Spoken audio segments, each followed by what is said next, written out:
What's up everyone and welcome back to the MMA Fast. Today, let's get started with Kamaru Usman makes his opinions clear on new UFC pound-for-pound rankings. Kamaru Usman recently voiced his opinion about Khamzat Chimaev's spot on the recently published UFC pound-for-pound fighters list. The former welterweight champion was surprised to witness Chimaev absent from its lower half. Chimaev stretched his unbeaten record to 14-0 with a victory over Robert Whittaker at UFC 308. The fight also marked his 8th straight win in the promotion, placing him in the run for the title. Despite Whittaker being considered a tough challenge, Chimaev dominated the Australian from the get-go. Kamaru happily accepted the first 8 fighters on the newly published top UFC fighters pound-for-pound list in a recent episode of the Pound for Pound podcast. However, he also desired to see Chimaev somewhere within the list's 9th to 15th spot. If I could change some things, I would probably work on 9 to 15 on that part of the list, because I do believe that Khamzat Chimaev should be on that list somewhere.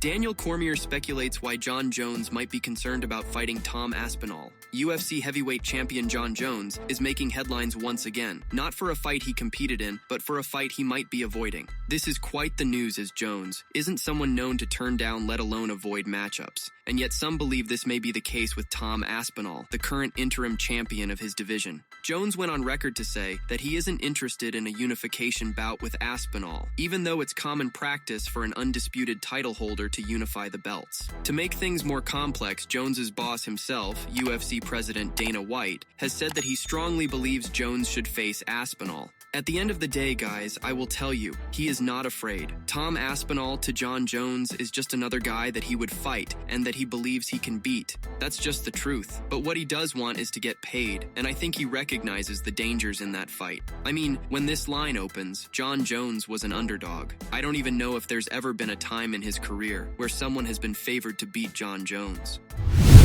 Israel Adesanya details lapse in concentration that cost him at UFC 305. In his return to the octagon at UFC 305, there were a lot of positives to take from Israel Adesanya's middleweight title fight with Dricus du Plessis, even if he was defeated. The former champion said in the aftermath of the fight that he was happy with his performance, but he made some crucial mistakes that cost him. During a recent appearance on Andrew Schultz's Flagrant podcast, Adesanya spoke more in detail about the mistake that he made right at the end of the fight. The mistake was just a lapse in focus because I tripped. Bad footwork. And I tripped, and then that was when he was kind of throwing at me. And people thought like, oh, you hurt him. And I got up and I was like, points the ground. He said that though some may have thought he was pointing to the ground to beckon du Plessis on, he was instead trying to make the point that he had tripped, rather than stumbling due to any damage that he had taken. He went on to say that in his previous fights, you never see him lose concentration for a single second. Even that moment right there, I shouldn't have. Just stay focused on the task at hand because you need 30 minutes of focus while you're in there. So you can't even have just a lapse in judgment for a split second. Because if not, people can jump on you and capitalize. And I've done that to people as well, but this time it got done to me.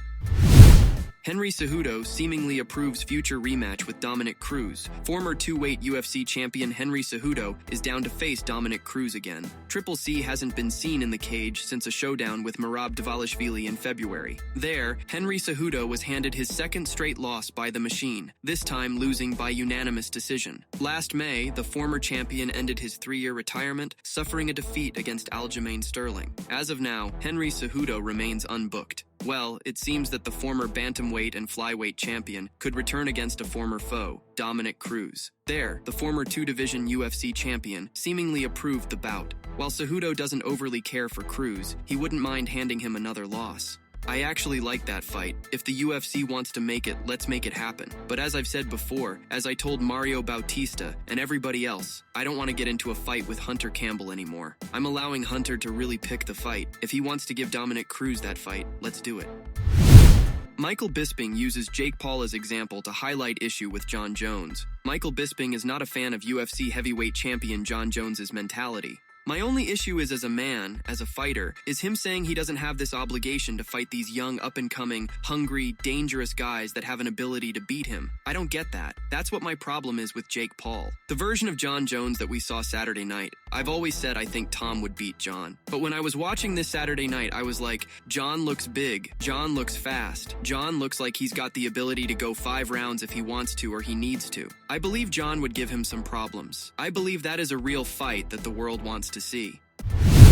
Ian Garry opens up on UFC 310 showdown against Shavkat Rakhmonov. Ian Machado Garry can't wait to lock horns with Shavkat Rakhmonov at UFC 310. The future hasn't been seen in the octagon since a unanimous decision victory over Michael Page in June. Following the victory, the Irishman called for a showdown with fellow unbeaten contender Shavkat Rakhmonov. Well, Ian Garry got exactly what he wanted. While the Irishman was initially set to face Joaquin Buckley in December, he was instead moved onto the UFC 310 card. After Belal Muhammad withdrew from his title defense against Shavkat Rakhmonov, Garry was moved in. While Garry has trained with Shavkat Rakhmonov in the past, that's no issue. The Irishman knows how good Shavkat is, and he can't wait to face him inside the octagon. Honestly, I was pushing for the Shavkat fight. I was pushing for undefeated versus undefeated. We've trained together. We know how good we are. We both respect each other. He probably respects me a lot less than I respect him, which is okay. That's the way it should be at that point in our careers. But the truth is, I will take his 0, and I will take that belt.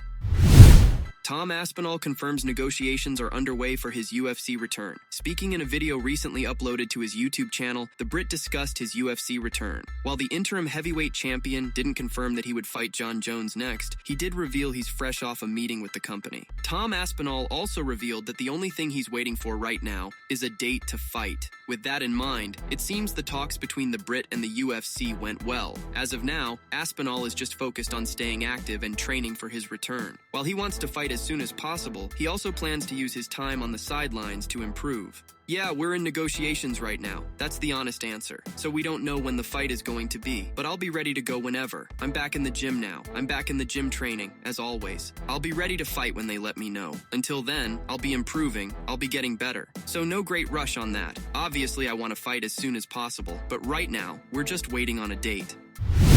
Justin Gaethje responds to Michael Chandler and named a return date. Justin Gaethje is ready to make his return to the octagon and is already eyeing a big comeback at UFC 313 next March. Fresh off a tough loss to Max Holloway, Justin is focused on bouncing back stronger than ever. But while Michael Chandler has been angling for a rematch, the highlight clarified he's not interested in running it back just yet. The highlight also gave an update on his training, saying that he started sparring again 2 weeks ago. It means Justin had a well-deserved 6-month break to let his body and mind heal and recover after a brutal knockout loss against Max Holloway. I prefer something new. I think me and Dustin would be a great fight if it is his last one. I think that we're both contenders. I know Holloway is maybe coming back up. I would love that rematch. I told them I want to fight in March. Chandler is already plotting his next move after a bad loss to Charles Oliveira in their rematch at Madison Square Garden. While Oliveira once again proved too much for Chandler, earning a unanimous decision victory, Michael immediately called out Conor McGregor for that money fight he's been after for 2 years now.